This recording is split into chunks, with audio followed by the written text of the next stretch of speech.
Hello and welcome to This Week in James City County. I'm your host, Renee Dahlman. Today, I am once again joined by Scott Stevens. Scott is our county administrator. Welcome, Scott. Hey, Renee, great to be back. Been a while. It has been a while, but first, check out our new screen. How impressive is this? Renee, progress is great and glad that we're evolving to the next level. So, yeah, excited to see what the comments are and if it's a good change for folks. Lots of channels on like sports shows and stuff like that, they do this. So we're just like ESPN, but a little different. I'd say, yeah, a little different, but that's okay. Good time to make some changes. So, thanks for Abs- carrying us along. Absolutely. So, as always, I am just going to let you take it away.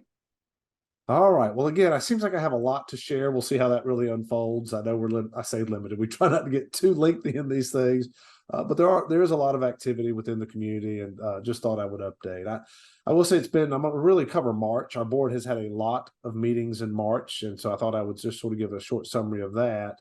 I guess before that, I do want to just remind the community. For all of us to sort of be kind to one another, right? We're doing some of that internal with our staff to one another.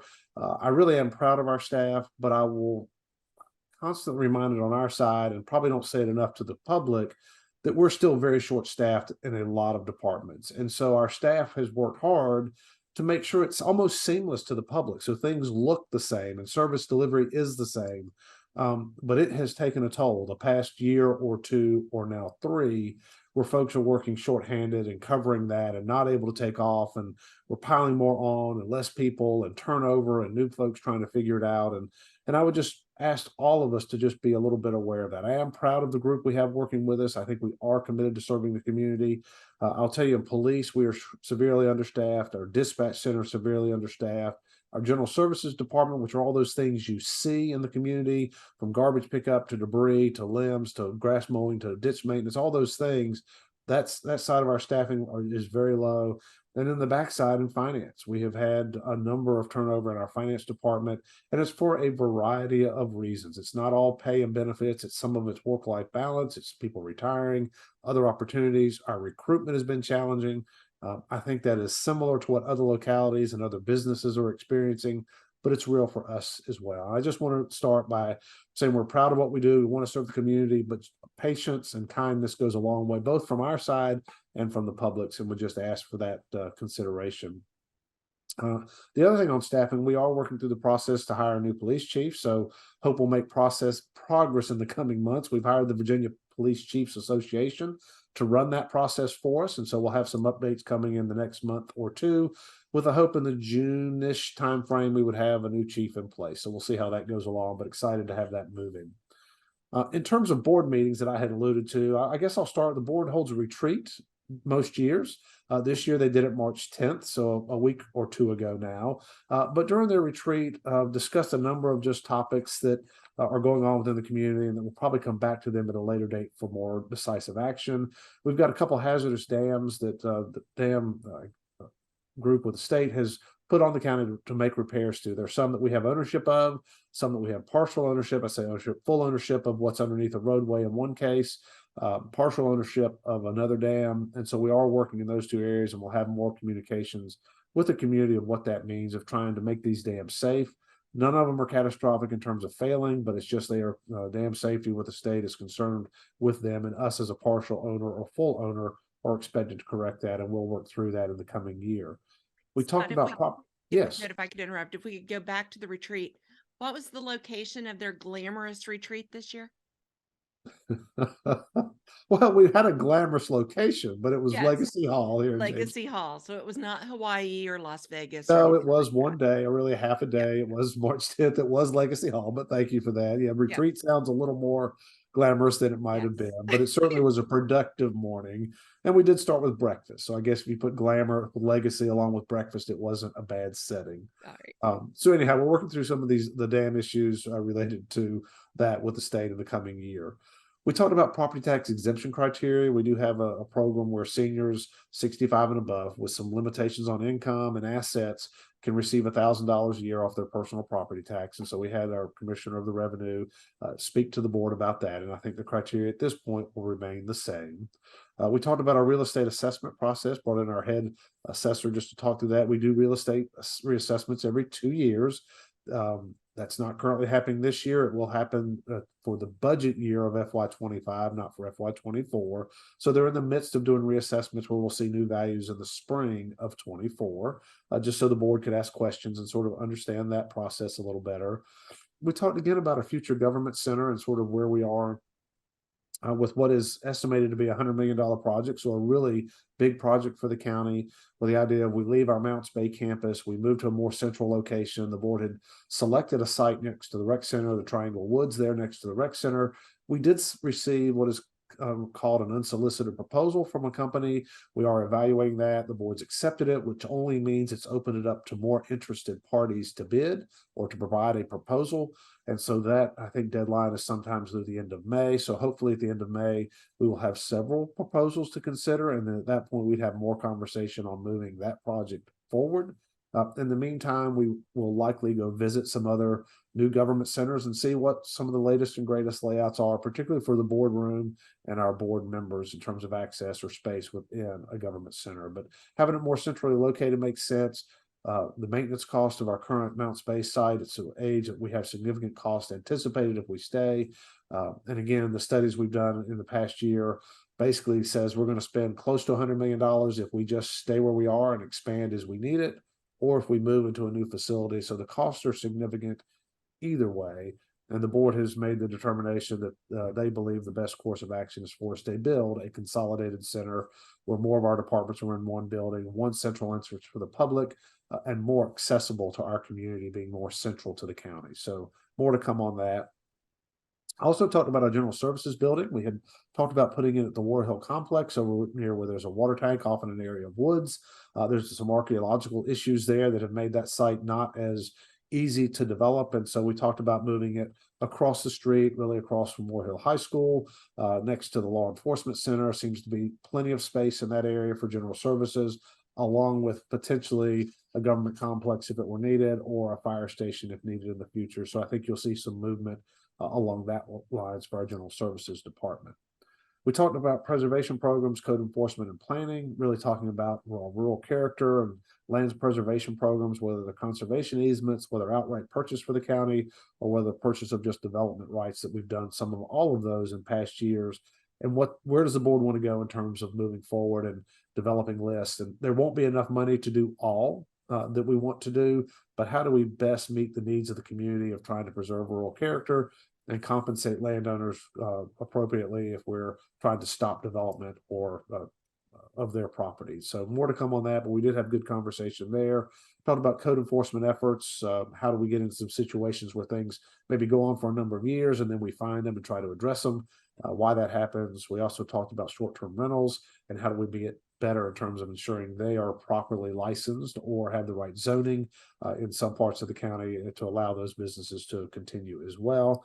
And then just some comprehensive plan discussion where we did adopt it a year and a half ago, just some minor changes or issues within the comprehensive plan, or how it would relate to some development of certain types of parcels that are within the county today, and just some general discussion about that with our board. We'd also had questions about solar, a lot of conversation about solar. I mean, I think many of us, we see electric in our vehicles, we see solar panels going out on homes, we see solar panels in fields. We've had a number of developments come to the county related to solar. And so we invited Dominion Energy to come in and speak to solar and just the industry in general, safety of the panels, environmental issues they see, what their programs are, and where they see it moving forward, and had about an hour-long conversation with Dominion staff and our board of supervisors talking about solar, with still some unanswered questions, but at least better, I think, information for our board to work through and making good decisions for the county. We talked about James City County workforce, and as I alluded to earlier, very concerned with staffing in some areas, very concerned with fatigue of folks just saying, I've had enough, I'm done, with folks retiring, maybe not early, but where maybe they would have stayed 32 or 35 years, maybe at 28 or 30, they just have had enough. And how do we lessen that workload in some cases, recruit folks to fill in the spots where we need them? And so we talked about a number of strategies, had several department heads speak to it, so they hear a little more directly. Not that I'm filtering or not sharing with our board, but I do think hearing closer to the source was important for them and a little more meaningful and impactful. And so of the conversation there will be reflected in our budget document that I'll speak to in a few minutes, and some of what's being proposed there for staffing, recruitment, and retention, and other processes going forward, so we can continue to have people here to serve the community well into the future. And then finally, we talked about debt capacity and financial overview. And, financially, the county is a AAA rating from all three credit agencies. That's a very high mark. So I think we are in very good shape financially. We have a significant amount of debt anticipated, particularly with this new government center and $100 million project on top of a preschool that's significant, and other school needs and other county needs, and just helping the board to understand where our current debt load is and how it changes in the years to come. And in the fiscal year 27 timeframe, we do have a significant amount of debt that comes off. And while that's in our 5-year horizon, in the budget, we're sort of proposing more debt to sort of fill that in. As that debt comes off in 27, we would add significant debt back. So hopefully that will buffer some of the impact to the community in terms of a need for additional revenues going forward related to county capital improvement projects. Moving to a regular board meeting, happened to be a fairly short meeting. I say short, fairly easy meeting for our Board of Supervisors. In their April 14th meeting, I had my agenda out to talk through it, so I guess I'll get me back to the agenda to talk through it. April 14 or March 14th? Oh, excuse me. Yeah, I'm not into April yet. Yes, Yeah. March 14th. That's what I get for looking down at my notes and not really reading them. What they had were a couple of withdrawals requests from AFDs for various reasons. One, And they approved AFDs are, sorry, Agricultural Forest District. You mean everybody doesn't know what AFD might be? So I'm anyhow, thinking it may not be completely common knowledge, but I don't I know. think you're right. Again, we do go through a renewal process. It's putting land into protected status. It's voluntary for property owners. They have a period of time they commit to. We had just done a renewal last September where property owners could voluntarily leave it in or take it out. We had two that remained in, and in hindsight, they would have preferred to take them out. One, I think, had a misunderstanding of some of that process as a new property owner. Their property had been in this AFD or Agricultural Forest District. They didn't recognize that they had a time frame of which to request the withdrawal, and they pleaded their case. They really wanted it for a family subdivision for themselves and their children, and the board did ultimately approve their request for withdrawal sort of out of cycle. So that was one on Stewart's Road that the board approved. They had another one request for an AFD withdrawal from Richmond Road related to a solar project. Ultimately, after a lot of discussion, they did not approve that withdrawal, but they did not approve the solar project either. So a lot of discussion around that, and it's probably more to come in solar as we go forward in time. So the other item they had was a follow-up on a SUP, special use permit, for those that may not be familiar with the SUP terminology. Not stand-up paddleboard. No, it's not in this case, not in this case. With the Branscombe Resource Recovery and Aggregate Storage down in the Grove area, and I guess off Blue Flats Road. They had heard that at the end of last year, brought it back, trying to have better access, but ultimately they approved the SUP with a limited term, meaning it would expire when the Barra Pit current SUP expires, and I believe that's December of 2028. So they did approve that, but again, a fairly short meeting in terms of items for their March 14th. We haven't gotten to April yet. Nope. Meeting a few weeks ago. And then finally, they had a joint meeting with our school division Friday, March 17th. It was 8:30 a.m. And again, heard from the school board and superintendent of the operational needs for the school division. And the big part of it, I guess we locally fund a significant part of the school division's budget. I think for the current fiscal year, the school division budget is around $160 million. We, James City, are about $100 million of that. So we are a significant part of their funding, the city being a pretty significant part as well. Their request from us going into FY24 for a variety of reasons, new positions they believe are needed, increased cost, and then pay increases, was another $10 million from the county. And we currently pay about $100 million a year. So that additional $10 million is a really big ask. Our total new revenue for this year is around $14 million. And so for the school division to get 10 probably can occur. And that's one of those things that we had good conversation. Our board chair, Mr. Hipple, really expressed that we certainly support the school board prioritizing raises for teachers. We do believe that's important. We've heard that most years. I think last year it was a 7% increase for school division staff. This year they're requesting a 10% increase for school division staff. And certainly our Board of Supervisors has indicated that they support significant pay raises for staff, because just like on our side, the school division needs good quality people, as well as not having vacancies to provide the service. But they also have to work within the money that's available. And so they will have additional funding, and I'll share that in a few moments from the county, but it's not going to meet that $10 million request that they have asked of us. And so again, good conversations with those board meetings in March. As we move into the proposed budget, it is out as of March 28th. So if you haven't had a chance to look at that, it is on our website, and I would encourage you to do that. Just the overall last year's budget was, or I guess last year, the year we're currently in, which us is fiscal year 23, was a $230 million budget. The proposed FY24 budget, which begins in July 1st of this year. Keep my dates right, Renee. I'm saying a lot of dates at times. Doing But our great. next year's budget, which is we're calling FY24, goes up $100 million. It goes to $330 million. But 80 million of that are capital projects that just happen to be coming online that year, or costs have increased. So that a significant part of that increase is just driven by the capital projects that were either planned or costs are going up. We talk about the general fund budget, which is primarily funded by property tax and sales taxes. It's going from $217 million in our current year to $231 million. So that's about a $14 million increase, which again is significant. But it's in terms of where that numbers are going, I'll share most of that as well. A big focus has been staffing and recruitment last year, as well as this year, in trying to provide raises that are meaningful, raises that are keeping up with inflation. We certainly aren't much above what inflation has been the past year, and also trying to keep up with localities and others around us that are always recruiting and needing the same talent we're needing. And so trying to make sure we're competitive in the marketplace. And I would tell you my opinion of our salaries, that we're average. We do pay our employees well, but it is not on the high side of well. If you look at what other localities around us pay for many positions, we're still behind. And so in competition of that, our cost of living here tends to exceed some other parts of the peninsula and Hampton Roads region.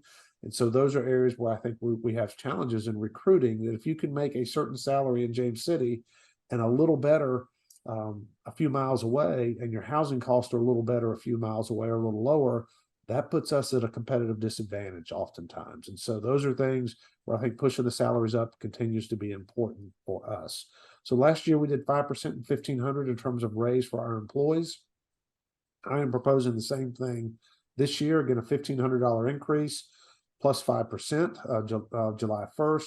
Our Board of Supervisors during the retreat allowed us to go ahead and authorize the $1,500 April 1st. So we're doing that now. And my logic for that, one, is helping employees that we currently have, but equally important, trying to help with our entry-level salaries and getting our entry-level wage closer to $15 an hour. We're not quite there, but we're closing in on it. We've moved from less than 10 2 years ago to above 14 with this extra $1,500. So we've come a long way on our entry-level salaries, but we're still struggling with people who just mow grass and do those basic needs. And so between General Services and Parks and Rec, my hope is doing this early will help not only our current employees, but our recruitment strategies as well.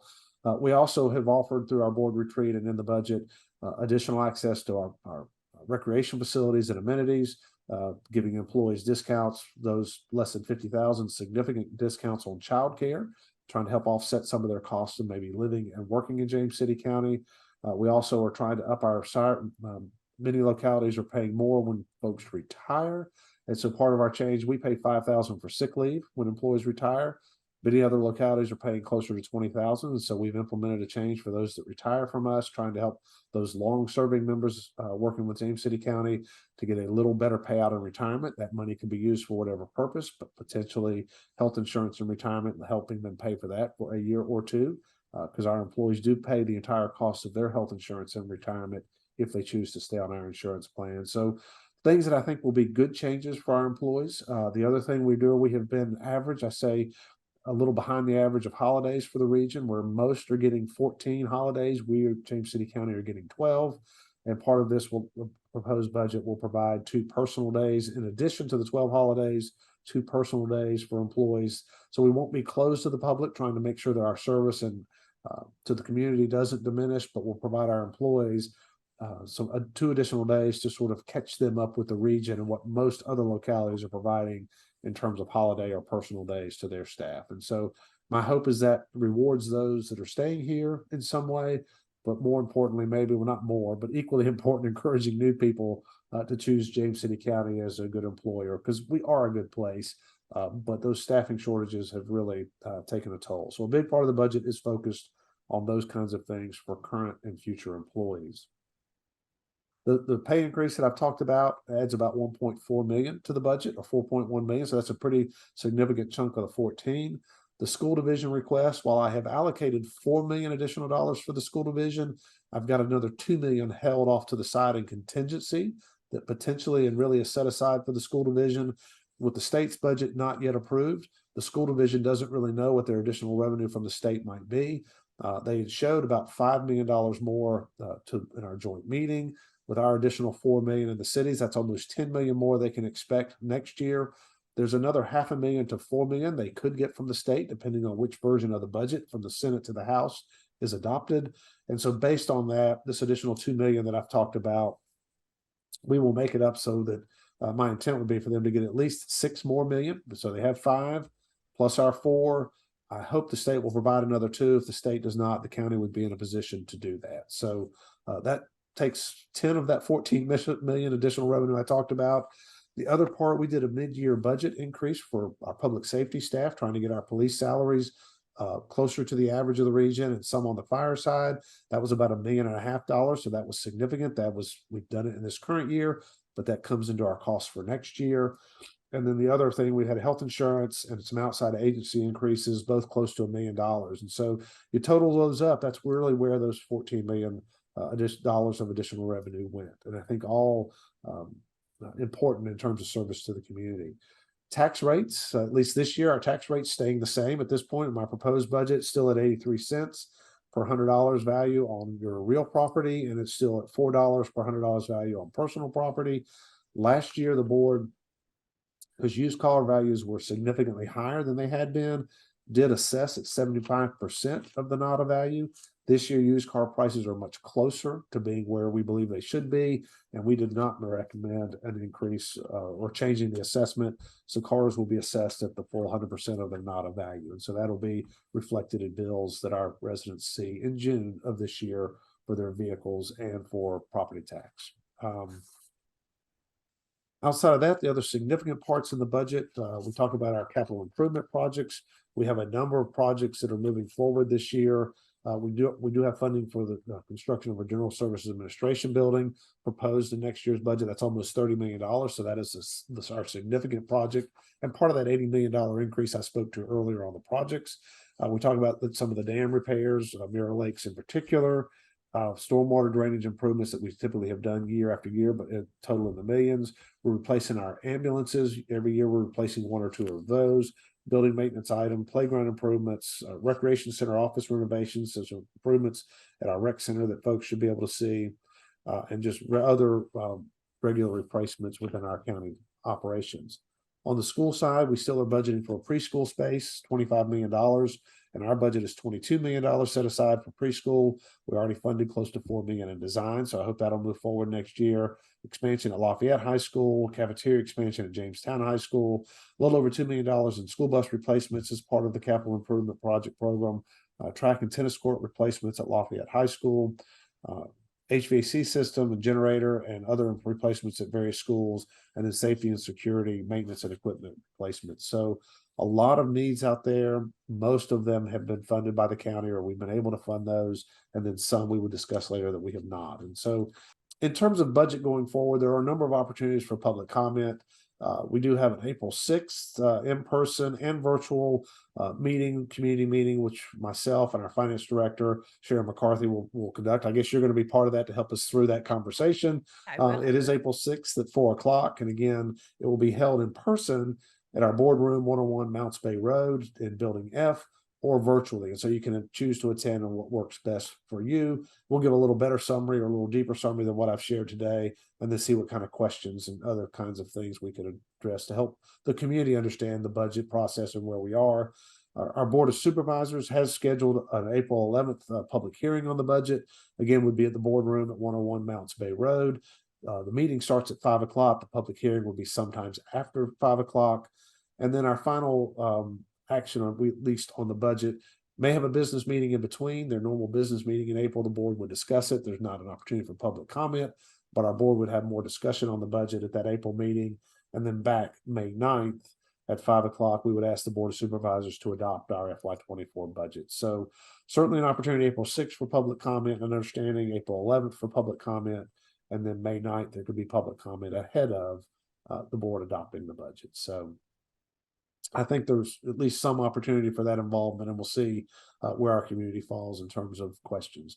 I would tell you, I will always open to questions with email or phone calls, and my phone number, 757-253-6603. Again, 757-253-6603, or scott.stevens@jamescitycounty.va or jamescitycountyva.gov. Maybe shortening that, but today that's what it is. So happy to answer any questions that residents or others may have about our budget or other county issues. And that might be enough on the budget. Anything else there? I think you covered it all. It's a lot. There's a lot going on with that. It's simple, but it's a lot of simple. And by the time you do that, it gets pretty complex. So I do appreciate our FMS staff and all the behind the scenes, and Sharon and her staff keeping us straight and the numbers in line and the presentations, and more to come on that. But a lot of effort going in to make sure that it's transparent, that it's available for public review, and that we answer those questions that come up.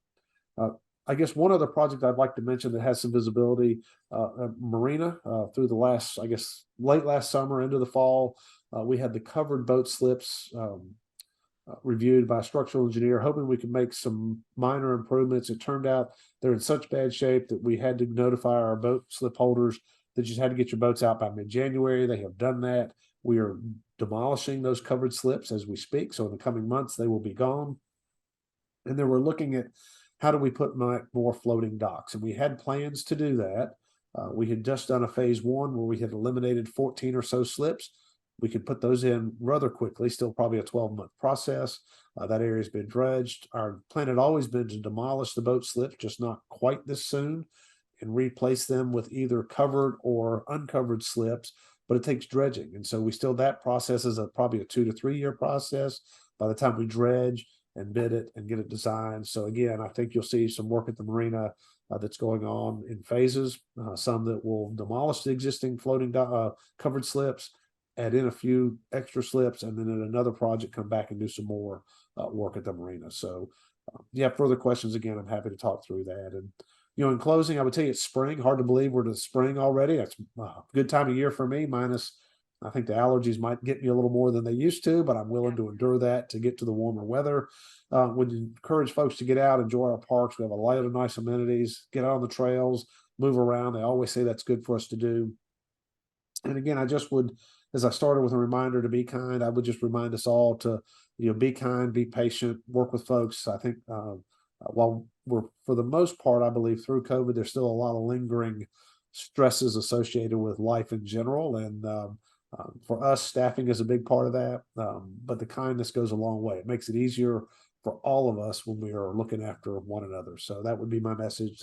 Let's continue to look after one another. And with that, I'll turn it back over to you, Renee. All right. Well, as always, Scott, you excuse me, a little bit of allergies on my own over here, but as always, you do a great job just summarizing everything. And again, I just want to emphasize for you to the public that you are really available and willing to discuss things with citizens. And so folks that are listening, please do not hesitate to reach out or to call, and you'll either talk with Scott or Scott will get you in contact with the right person. It's a really great, it's great to have that level of transparency. And we're really fortunate here in James City County. Well, you're good to share that, Renee, but you're absolutely right. We're all willing to talk with our community to help them understand what we're doing and why. And again, I would encourage them to reach out as well. All right. Well, I will definitely see you on April 6th for the budget show. So maybe in person, right? In person. That's right. So again, thank you so much, Scott. Well, that wraps up this episode of This Week in James City County. Thank you so much for tuning in. As always, please subscribe to the podcast. That way you will be sure to never miss an episode. You can also go to our website. We're at jamescitycountyva.gov/podcast. And on there, you're going to find all of our episodes as well as a form that you can send us questions, comments, critiques. We would love to hear from you. So once again, thank you so much, and we will talk with you next time.